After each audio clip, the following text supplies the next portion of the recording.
Hello, welcome back to my world of stuff. This is a video I wasn't sure if I would bother doing, because when I've gone off genre late in the past few months, videos for non-genre films haven't really attracted much interest and attracted many views. But I thought, well, I want to talk about this film because I really enjoyed watching it. And if you don't want to watch the video, that's absolutely fine. But you can still subscribe and you can still like. You don't have to watch the video. The film I'm talking about is from 1985. It's called Letter to Brezhnev. Now, if you have been following my physical media update videos, you'll have seen me pick this one up a couple of months ago. But I was interested in seeing it because it's one of those films I've heard about from the 80s and never got around to seeing it. And I was particularly interested in seeing it because one of the stars is an actress called Alexandra Pig.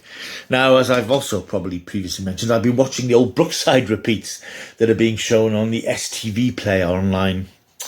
Scottish TV, internet-y thing. And Alexandra Pig was a member of the cast for about 9 months back when the show first started. And I was aware of this film and she was in it, and it's just something I fancied watching. So I picked this up from, I think it was eBay a few months back for $6.99, $7.99. And last night being Thursday, I was sitting in the cinema room and thought, what do I fancy watching? I don't fancy a 2-hour plus job. So I just looked through some of my unfiled Blu-rays and I thought, yeah, I'll have a look at this.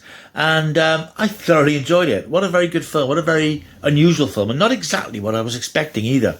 It's written by Frank Clark, who'd previously written for Brookside, and directed by, I think his name is Chris Bernard, who I think had also directed Brookside. Presumably that's how they sort of formed a creative relationship.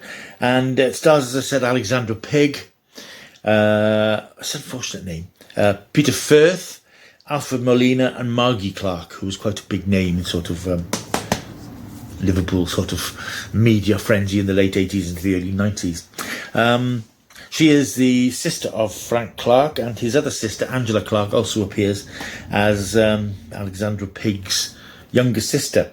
Basically, it's about these two girls, Teresa, played by Margie Clark, and Elaine, played by Alexandra Pig. And they're these two girls living in 1980s Liverpool, or Kirby, near Liverpool.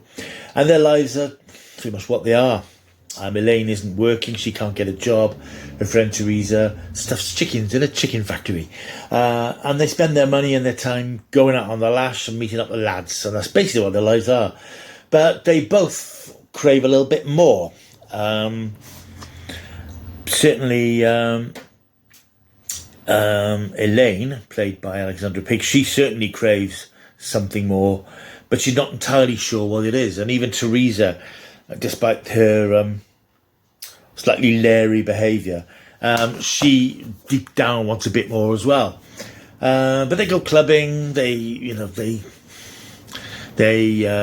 fleece some money from these two aged Lotharios. They meet in a club, and they go to another club in Liverpool, where they meet these two Russian sailors who are in Liverpool for one night only, played by Peter Firth and Alfred Molina. And there's an attraction and a fascination, and they go on to have a night of excitement around Liverpool, such as it was Liverpool in the 80s.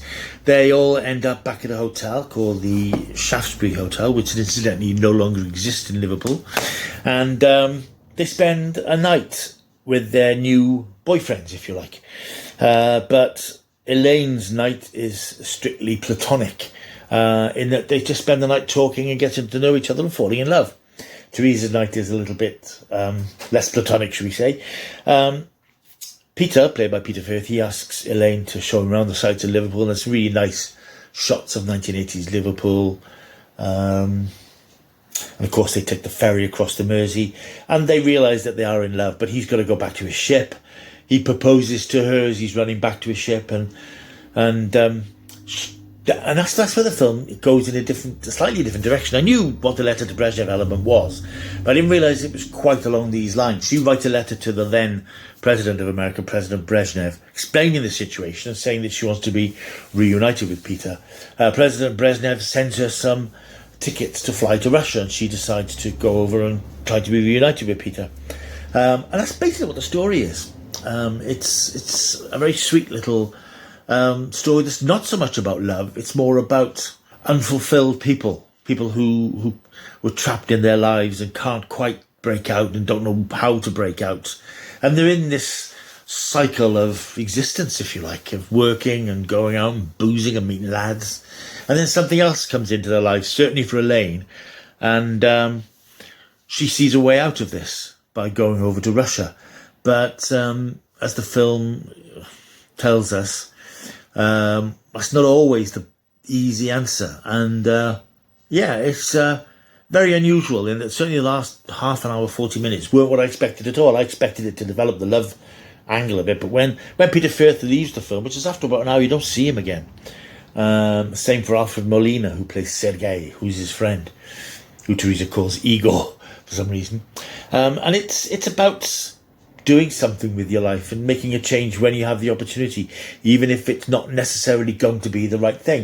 And it's quite an ambiguous ending to the film. It isn't all hearts and flowers. If you've not seen the film, I'm going to spoil it for you, but hey, it's 40 odd years old. I think I can get away with it. You don't know what's going to meet Elaine when she goes over to Russia, because certain things have come her way about Peter, but she doesn't know if they're true or not. But she has to go over and she has to know. And she flies off. Her friend Teresa, who has, through the film, started to show a lot more vulnerability. She sort of left at the airport, and you see that, she almost wishes she could swap places with Elaine. It's a really good film, really, really well written. It's very raw, it's very earthy, it's very gritty. It's very 1980s. The music is sort of that sort of electro poppy sort of stuff that was around and about and popular in those days. It's of its time. I mean, it's a historical record of Liverpool at that particular period of time. It's a historical record of Britain at that particular period of time, which unfortunately isn't all that different from the way it is today, with unemployment and disillusionment and frustration and people not being given the opportunities to make the most of themselves. And I found it a very sweet and engaging film. The performances are really good. It's odd with Alexandra Pigg. When I watched her in Brookside playing Petra Taylor, I could never work out if she's a good actress or not. And it's much the same in this, to be honest.